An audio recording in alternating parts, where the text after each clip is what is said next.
ಅಮ್ಮನ ಅಡಿಗೆ ಮನೆ ರುಚಿ. ಬನ್ನಿ ಫ್ರೆಂಡ್ಸ್, ಇವತ್ತು ದಿಢೀರ್ ವಾಂಗಿಬಾತ್ ಮಾಡೋಣ.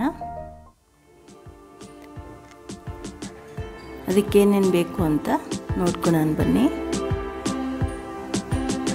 ಒಂದು 3 ಈರುಳ್ಳಿ ತೊಗೊಂಡಿದ್ದೀನಿ ದೊಡ್ಡವು, ಒಂದು ಟೊಮೊಟೊ ದೊಡ್ಡದು, ಒಂದು 3 ಕಡ್ಡಿ ಕರಿಬೇವು ತೊಗೊಂಡಿದ್ದೀನಿ, ಸ್ವಲ್ಪ ಕೊತ್ತಂಬರಿ ಸೊಪ್ಪು.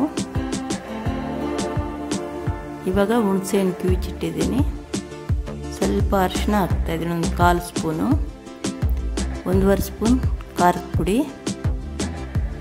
1-2 ಸ್ಪೂನು ವಾಂಗಿಬಾತ್ ಪೌಡ್ರ್ ಹಾಕ್ತಾಯಿದ್ದೀನಿ, ರುಚಿಗೆ ತಕ್ಕಷ್ಟು ಉಪ್ಪು, ಸ್ವಲ್ಪ ಬೆಲ್ಲ ಅದಕ್ಕೆ.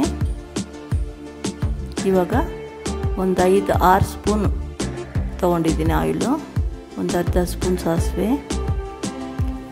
ಇವಾಗ ಸ್ವಲ್ಪ ಕಡಲೆಬೇಳೆ 1-2 ಸ್ಪೂನ್ ತೊಗೊಂಡಿದ್ದೀನಿ.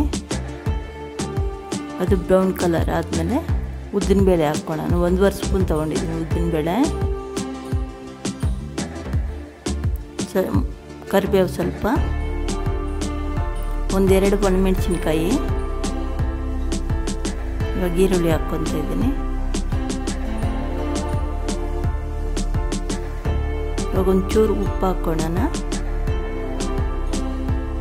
ಈರುಳ್ಳಿ ಬ್ರೌನ್ ಕಲರ್ ಬರಬೇಕಲ್ವಾ, ಅದಕ್ಕೆ ಆವಾಗೆ ಸ್ವಲ್ಪ ಹಾಕ್ಕೊಂಡಿದ್ದೀವಿ, ಈಗ ಒಂದು ಸ್ವಲ್ಪ ಹಾಕ್ಕೊತಾ ಇದ್ದೀನಿ, ನೋಡ್ಕೊಂಡು ಹಾಕ್ಕೊಳ್ಳಿ. ಇವಾಗ ಟೊಮೊಟೊ ಹಾಕ್ಕೊತಾ ಇದ್ದೀನಿ, ಆಗಿದೆ. ಇವಾಗ ಆವಾಗೆ ಕಲಸಿಟ್ಕೊಂಡಿದ್ವಲ್ಲ ಹುಣಸೆಹಣ್ಣಿಗೆ, ಅದು ಹಾಕ್ಕೊತಾ ಇದ್ದೀನಿ. ಬ್ಯಾಚುಲರ್ಗಂತೂ ಹೇಳಿ ಮಾಡಿಸಿದ್ದು, ತುಂಬ ಚೆನ್ನಾಗಿರುತ್ತೆ, ಮಾಡ್ಕೊತೀನಿ. ಇವಾಗ ದಿಢೀರಂತ ಬರ್ತೀರಾ, ಏನೂ ಇರಲ್ಲ, ಬದನೆಕಾಯಿ ಈಗನ ದಿಢೀರಂತ ಮಾಡ್ಕೊಬೋದು, ತುಂಬ ಚೆನ್ನಾಗಿರುತ್ತೆ. ಒಂದು 4-5 ಜನಕ್ಕಾಗುತ್ತೆ ಗೊಜ್ಜಿದು. ಹಾಗೆ ಒಂದು ವಾರ ಬೇಕಂದ್ರೂ ಇಡ್ಬೋದು. ಸ್ವಲ್ಪ ಕೊತ್ತಂಬರಿ ಸೊಪ್ಪು ಹಾಕ್ಕೊಂಡಿದ್ದೀನಿ, ಒಂದು ವಾರ 10 ದಿವಸ ಬೇಕಂದ್ರೂ ಇರುತ್ತೆ. ಆಗಿದೆ. ಇವಾಗ ಲೈಕ್ ಮಾಡಿ, ಶೇರ್ ಮಾಡಿ, ಸಬ್ಸ್ಕ್ರೈಬ್ ಮಾಡಿ.